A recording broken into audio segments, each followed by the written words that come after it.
Uh, Good morning, Assembly members.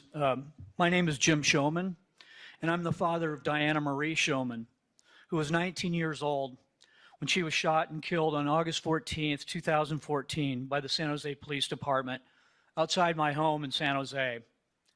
I arrived that day at home around noon to find dozens of squad cars and yellow tape blocking the street. I was stopped and questioned by an officer who said a woman from my home came out with a weapon and she was shot. When I asked how she was, I was told she was on the way to the hospital. The officer suggested we get out of the heat and go to the station to clear things up.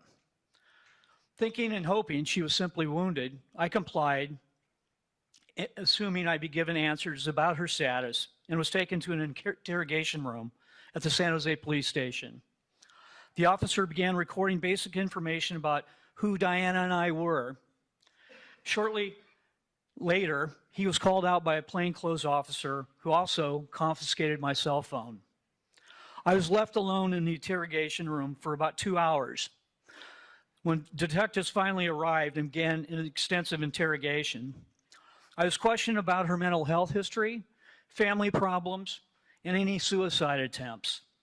Desperate to understand what had happened and how she was doing, I answered every question and unfortunately shared crisis episodes that occurred during her life. After about 25 minutes of intense questioning, they asked if Diana was capable of violent behavior. When I responded it was possible, as in it's possible for any of us to become violent at some point, they abruptly said the questioning was over. I asked, "Is she alive?" And they said, "I'm sorry, sir, no, she's not." Diana was a highly functional young lady who thrived coaching youth baseball and softball players and working with people with disabilities. However, she suffered from bipolar disorder and was having a mental health crisis that day. Later, we learned that Diana was not, in fact, wielding a weapon, but rather a cordless drill.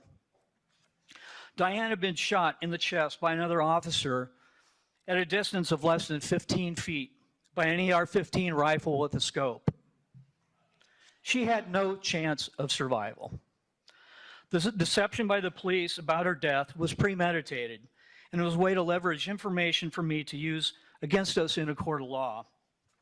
Had I known Diana was dying, I would have rushed to the hospital. To be clear, I am aware there's an opposition letter that takes a remorseful quote from me with an offensive context. The statement I made during my most vulnerable moments were taken out of context and used to place blame on Diana to prevent any accountability on the officers who killed her. Criminal charges were not pursued by the district attorney, and nor civil action was possible. The opposition letter insinuates that my family's aim of pursuing criminal charges on the officers or a civil suit, and the bill itself is motivated by potential financial gain in civil court. This could not be further from the truth. No amount of money can bring back our loved ones or comfort the pain we share with our loss.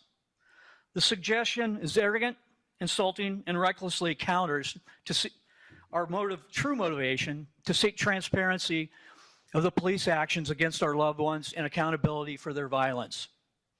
When I discussed what happened to me in that interrogation room with other family members who had lost loved ones to police violence, it turned out that this withholding of information by police about the death of a family member was a common practice. We had all been manipulated at a time we were desperate for answers.